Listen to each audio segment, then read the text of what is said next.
할렐루야. 오늘 살펴볼 팔복, 다섯 번째 복은 마태복음 5장 7절. 긍휼히 여기는 자는 복이 있나니 그들이 긍휼히 여김을 받을 것이며, 여기에서 긍휼히 여기다, 이 말은 불쌍히 여김을 받을 것이며, 여기에서 긍휼히 여기다, 이 말은 불쌍히 여겨서 돕는다. 누구를 보았는데 너무 불쌍하고 가여워서 도와주는 것이죠. 그래서 우리는 일반적으로 긍휼히 여기는 사람은 좋은 사람이고, 남을 돕는 사람은 복을 받을 것이라고 생각들을 해요.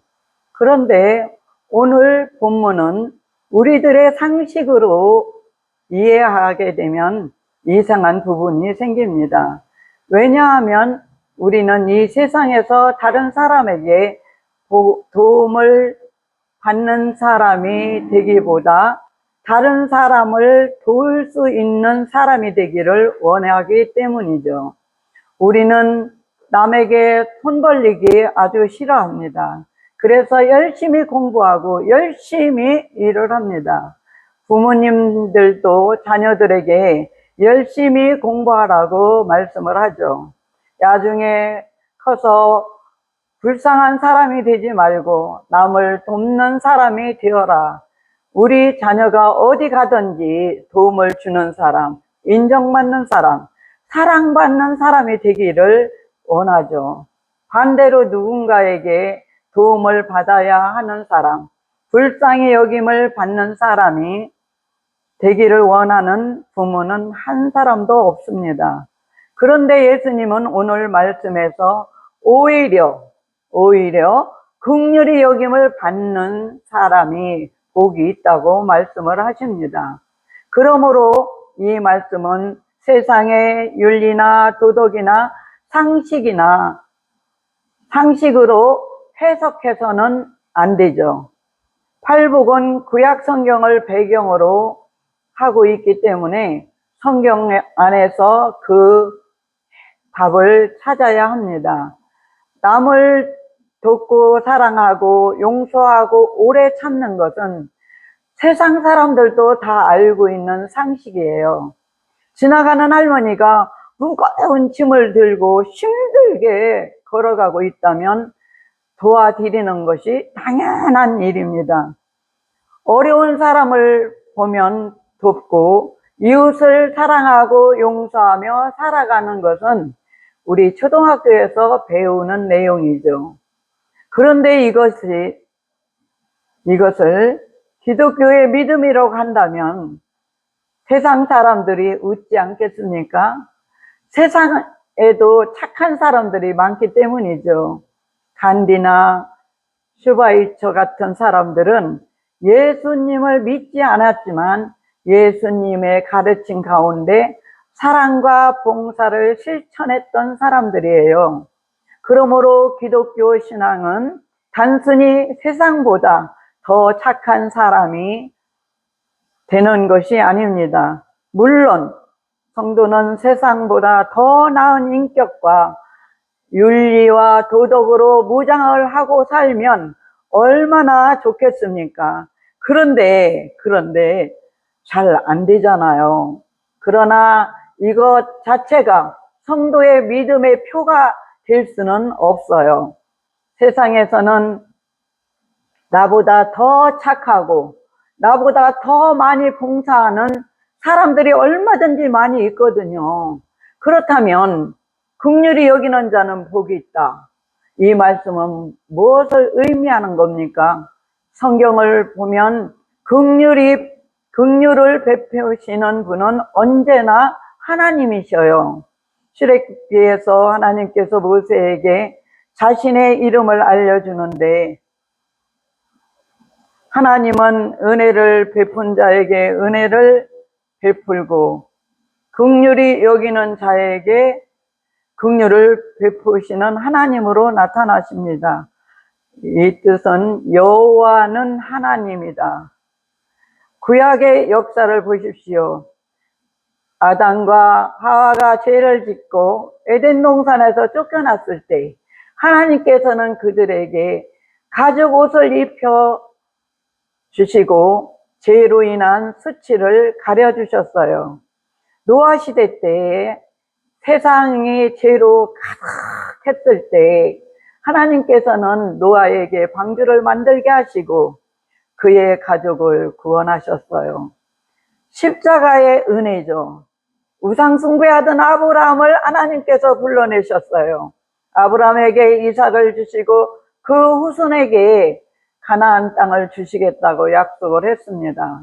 이스라엘 백성이 애굽에서 430년 동안 종살이하며 고통 가운데 있을 때 하나님께서는 그들의 부르짖음을 들으시고 그들을 애굽에서 건져내셨어요. 어린 양의 피, 십자가의 은혜로 누가 긍휼을 베푸셨습니까? 사람이 아니라 하나님이 하셨어요. 구약 성경은 창세기부터 말라기까지 계속 읽다 보면 한 가지 분명한 사실을 발견할 수 있어요. 사람들은 끊임없이 자기 자신만을 생각하지만 하나님은 끊임없이 사람에게 긍휼을 베푸십니다.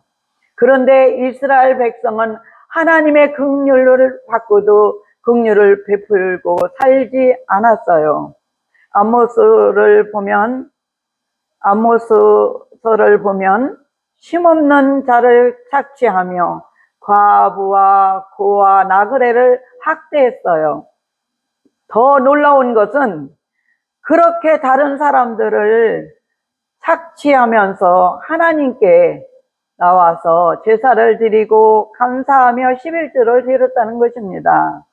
이것이 인간의 모습, 더러운 죄성의 모습이죠.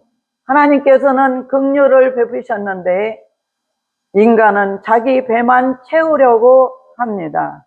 결국 이스라엘은 바벨론 포로로 끌려가게 되었어요.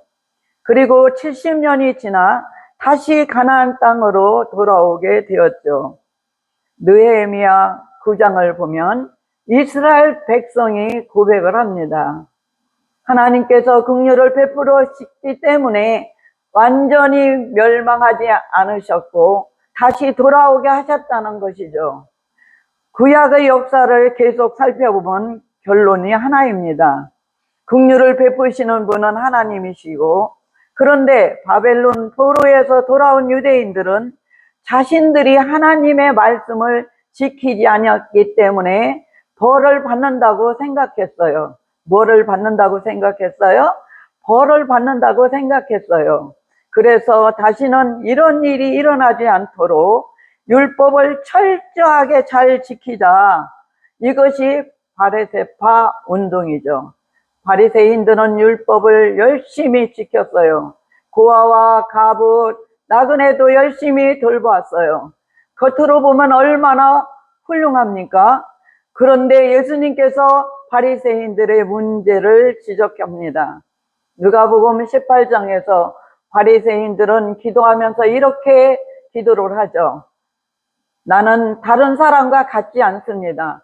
바리새인들의 문제는 선을 행하지 않는다는 것이 아닙니다. 선을 행하면서도 나는 너희와 다르다, 이런 믿음이 있었다는 것이죠. 나는 너보다 낫다. 나는 저 사람과 다르다. 나는 저 사람을 도울 수 있는 사람이다. 이것이 바리새인들의 긍휼이었어요. 불쌍히 여기고 도와주지만 마음속에는 선을 긋고 있었어요. 나는 너와 다르다. 이것이 인간에 도달할 수 있는 최고의 긍휼입니다. 그런데 예수님께서 요구하신 긍휼은 그것을 넘어섭니다. 우리가 아무리 선을 행하고 봉사하고 섬겨도 우리 안에는 자기 사랑이 가득 차 있습니다. 뭐가 차여 있다고요? 나 자신의 사랑이 가득 차 있습니다. 교회에서 열심히 봉사할 수 있어요. 찬양대에서 봉사하고, 주방에서 봉사하고, 피아노 봉사하고, 또 전도하고 차량 봉사하고 교회 청소하고 가지가지 많이들 섬기고 있습니다. 그런데 누군가가 나의 봉사를 인정해 주지 않으면 마음이 확 상합니다. 칭찬받으면 계속하고 싶지만 지적을 받으면 때려치우고 싶습니다. 나는 예수님 때문에 봉사합니다. 나는 예수님 때문에 봉사해요. 이렇게 말하지만 사실 내 마음 깊은 곳에는 나를 사랑하는 마음과 인정받고 싶은 마음이 있어요. 이것이 우리의 모습이죠. 우리는 선악과 사건 이후 죄로 오염된 가운데 태어난 사람들이기 때문에 아무리 선한 일을 해도 온전히 순전한 긍휼을 베풀 수가 없어요. 그렇다면 누가 참된 긍휼을 베푸십니까? 오직 예수 그리스도, 오직 예수 그리스도.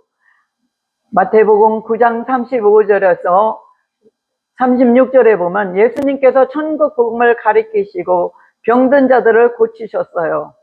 그리고 무리를 보시며 불쌍히 여겼어요. 예수님 중심에는 언제나 긍휼이 있었습니다. 예수님만이 참으로 긍휼히 여기시는 분이에요.